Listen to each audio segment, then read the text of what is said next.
Alhamdulillahirabbil alamin. Dedek, mana Dedek? Oh itu. Alhamdulillah. Ya.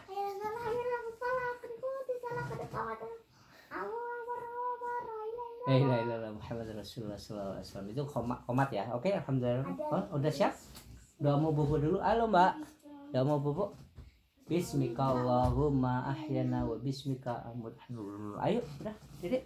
Posisinya diperbaiki udah. Siap semua? Ayo cerita. Oke. Halaman langsung. Ya. Oke, alhamdulillahirabbil wa syukurillah wa limatillah la haula wala quwata illa billahil aliyil azim. Rabbi shrahli sadri wa yassirli amri wahlul 'uqdatam min lisani yafqahul qaulin. Rabbi zidni ilman warzuqni fahma. La haula wala quwata illa billahil aliyil azim. Alhamdulillahirabbil alamin. Insyaallah ayah akan lanjut membahas buku Abdullah Gimnasiar Agim dengan Asmaul Husna. Sekarang ayah akan melanjutkan Al-Mu'min part 2. Al-Mu'min siapa yang tahu apa artinya? Allah yang maha terpercaya atau Allah yang maha memberi keamanan. Abis itu Muhammad Iskandar. Ya. Muhammad Caimin. Iskandar. Oke, ayo udah. Posisi Bobo. Jadi Mbak posisi Bobo. Ya, insya Allah ayah akan melanjutkan. Kemarin kita membahas bagaimana kemarin ciri-ciri dari seorang pemimpin yang amanah itu ada 3, 1, 2, dan 3. Sekarang ayah akan bahas lalu apa saja yang harus kita lakukan dan kita jaga agar dapat menjadi seorang yang terpercaya baik di level keluarga, lingkungan, sekitar rumah, pekerjaan, atau bahkan level negara. Yang pertama, jangan pernah berbohong dalam hal apapun, sekecil dan sesederhana apapun, walau terhadap anak kecil atau dalam senda gurau. Kita harus berusaha sekuat tenaga untuk benar-benar bersih dan meyakinkan tidak ada dusta. Pastikan tidak benar ada dusta. Lebih baik kita disisihkan karena kita tampil apa adanya daripada kita diterima karena berdusta. Sungguh tidak akan pernah bahagia dan terhormat menjadi seorang pendusta. Tentu saja kita bukan berarti harus membeberkan aib diri atau aib orang lain yang telah ditutupi Allah. Yang kedua, jaga lisan. Jangan pernah menambah-nambah, mendramatisasi berita dan informasi atau sebaliknya. Meniadakan apa yang harus disampaikan, sampaikanlah berita atau informasi yang mesti disampaikan seakurat mungkin sesuai dengan keadaan yang sebenarnya. Terkadang kita ingin menambah-nambah sesuatu atau bahkan merekayasa kata-kata atau cerita. Jangan lakukan. Hal semacam ini sama sekali tidak akan menolong kita. Sebab kalau orang tahu informasi yang sebenarnya akan runtuhlah kepercayaan mereka kepada kita. Oke, ayo. Posisi bubuk semua. Posisi bubuk merem semua. Ya. Yang ketiga. Adik. Yang ketiga kan udah. Yang ketiga, jangan sok tahu atau sok pintar. Jangan menjawab setiap pertanyaan apabila tidak memahami ilmunya. Orang yang selalu menjawab setiap pertanyaan tanpa ilmu, kebodohannya sedikit demi sedikit akan terbuka. Yakinlah bahwa sok tahu tanpa ilmu adalah tanda kebodohan. Kita harus berani mengatakan tidak tahu. Kalau memang tidak tahu, kita lebih baik disebut bodoh daripada karena jujur apa adanya daripada kita berdusta dalam pandangan Allah. Yang keempat, pandai-pandailah menjaga amanah. Jangan pernah membocorkan rahasia atau amanah, terlebih lagi membeberkan aib orang lain. Jangan sekali-kali melakukannya. Ingat, setiap kali kita ngobrol dengan orang lain, obrolan itu menjadi amanah buat kita. Orang yang suka membocorkan rahasia akan sangat mudah jatuh harga dirinya. Kita seharusnya menjadi kuburan bagi rahasia dan aib orang lain. Tentu yang namanya kuburan tidak usah digali-gali lagi, kecuali ada pembeberan yang sah menurut syariat yang membawa kebaikan bagi seluruh pihak. Apabila ada seseorang datang dan menceritakan aib dan kejelekan orang lain kepada kita, jangan pernah mempercayai dia. Karena ketika berpisah dengan kita, dia pun akan menceritakan aib dan kejelekan kita kepada orang lain. Ayo udah nomor Mbak Pi. Yang kelima, tepati janji. Jangan pernah mengingkari janji dan jangan mudah mengobrol janji. Pastikan setiap janji tercatat dengan baik dan selalu ada saksi untuk mengingatkan. Berjuanglah sekuat tenaga dan semaksimal mungkin untuk menepatinya, walaupun dengan pengorbanan lahir batin yang berat. Ingat, semua pengorbanan menjadi kecil dibandingkan kehilangan harga diri sebagai seorang pengingkar janji, seorang munafik. Naudzubillah. Tidak ada artinya. Semua pengorbanan itu kecil dibandingkan dengan julukan si pengingkar janji. Udah pupuk ya? Udah. Mutiara kasih.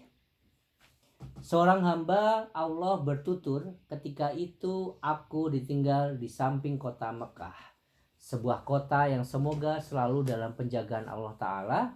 Suatu hari aku sangat lapar, sementara aku tidak mendapatkan makanan dan yang dapat mengganjal rasa laparku. Dek, ayo mau merem. Dek, udah mbak. Tanpa aku duga, aku menemukan sebuah bungkusan berbalut kain sutra diikat kaos kaki dari kain sutra pula. Maka tanpa pikir panjang bungkusan itu aku pungut, lalu aku bawa ke rumah dan kubuka. Ternyata berisi seuntai kalung mutiara yang seumur hidup aku belum pernah melihatnya. Setelah itu aku keluar rumah, aku mendengar seorang kakek sedang mencari sebuah bungkusan yang hilang. Dia menjanjikan hadiah sebesar 500 dinar. Kakek itu berkata, barang siapa yang menemukan bungkusan berisi kalung mutiara, uang 500 dinar ini akan aku berikan sebagai imbalan kepada penemunya. Aku berkata pada diriku sendiri, aku sangat butuh, aku sangat lapar, aku bisa mengambil kalung ini dan memanfaatkannya, tapi aku akan membalikannya. Aku berkata pada kakek itu, marilah kita ke rumah. Aku pun membawanya ke rumahku. Setibanya di rumah, sang kakek menyebutkan ciri-ciri bungkusan yang hilang. Dilihat kaos kaki, jenis mutiara, jumlah dan benang yang digunakan untuk mengikat mutiara tersebut. Kemudian aku serahkan bungkusan itu kepada kakek tersebut. Dia pun memberikan kepadaku 500 dinar sebagai imbalan. Namun aku menolak. Aku hanya berkata, sudah menjadi kewajibanku untuk membalikan temuan ini kepada pemiliknya dengan tanpa mengambil upah. Sang kakek berkata, kamu harus menerima uang ini. Dia terus memaksaku untuk mengambil uang tersebut. Aku tidak mau menerimanya sehingga dia pun pergi meninggalkanku. Adapun cerita mengenai diriku selanjutnya, bahwasanya aku meninggalkan Mekah dengan menumpang sebuah perahu. Tanpa aku duga perahu tersebut oleng. Orang-orang pun bercerai-berai berikut seluruh hartanya.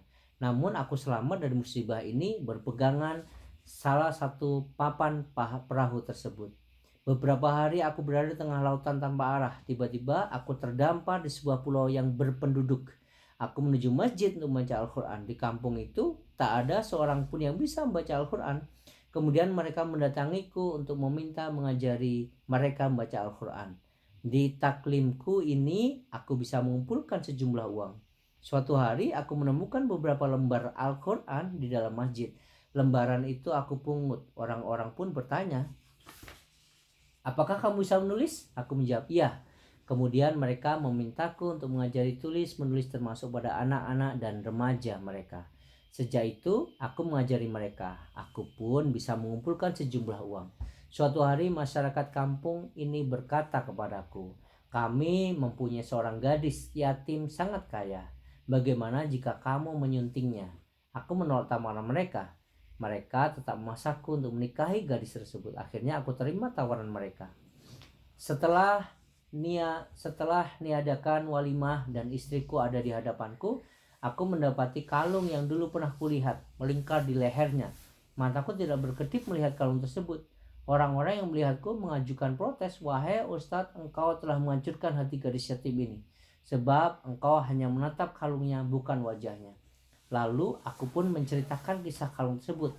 Orang yang hadir kemudian meneriakkan tahlil dan takbir sehingga terdengar oleh seluruh penduduk pulau tersebut. Aku menanyakan kepada mereka, ada apa?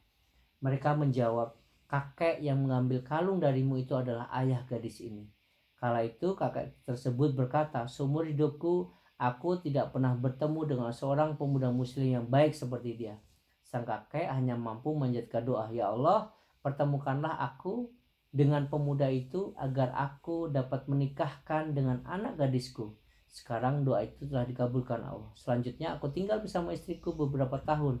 Aku dikaruniai 2 anak laki-laki. Istriku kemudian meninggal dunia. Dia mewariskan kalung tersebut untukku dan kedua anakku. Tanpa aku duga 2 anak laki-laki pun meninggal maka tinggallah aku sebatang kara dan menjadi pemilik kalung istriku. Kemudian kalung itu aku jual dengan harga 100.000 dinar. Hartaku yang bisa kalian lihat sekarang ini adalah sisa-sisa harta itu. Saudaraku, siapakah lelaki saleh dalam kisah ini? Lelaki yang telah menjadikan kejujuran dan peneladanan terhadap al-mu'min sebagai bagian dari darah dan dagingnya. Dialah Imam Al-Basar. Nama lengkapnya Al-Qadi Muhammad bin Abdul Baqi Al-Ansori Al-Basar, seorang ulama hadis terkemuka. Beliau dikenal pula dengan julukan Hadi Qadi Al-Marastan. Beliau meninggal tahun 535 Hijriah. Tips meneladani al-mukmin. Berusaha menjaga sikap agar tidak ada seorang pun yang terganggu dan terzalimi dengan kehadiran kita. Pastikan konsep 3 saya aman bagimu, saya menyenangkan bagimu, dan saya bermanfaat bagimu sebagai landasan pergaulan kita.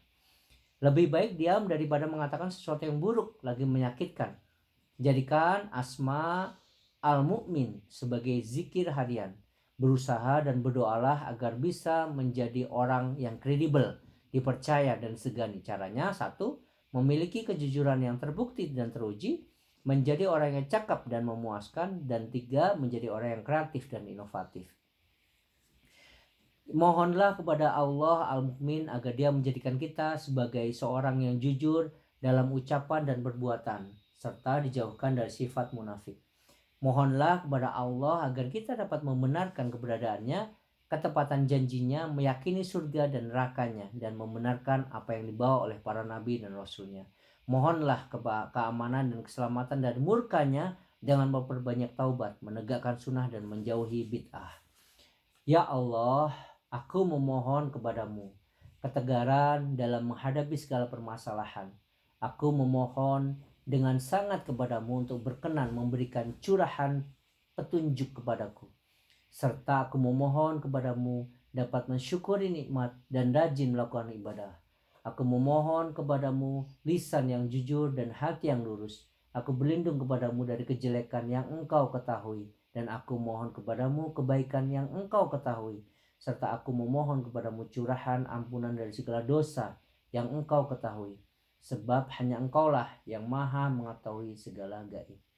Dan ingatlah ketika kami mengambil perjanjian dari para nabi dan dari kamu sendiri wahai Muhammad, dari Nuh, Ibrahim, Musa, dan Isa putra Maryam.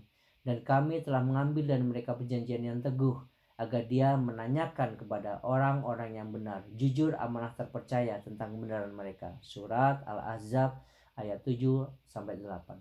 Maka marilah kita renungkan apabila kelak pada hari kiamat Allah subhanahu wa ta'ala akan menanyakan kepada orang yang jujur, yaitu para nabi seperti disebutkan dalam Al-Ahzab 78, tentang kejujuran mereka. Lalu bagaimana pula dengan kita yang berdusta? Hudail bin Ihya. Alhamdulillahirrabbilalamin. Telah selesai al-mu'min. Insyaallah kita lanjut besok dengan al-muhaimin. Alhamdulillahirrabbilalamin. Kita tutup dengan doa kafaratul majlis.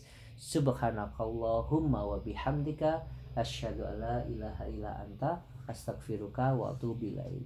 Shadaqallahul azim. Assalamualaikum warahmatullahi wabarakatuh.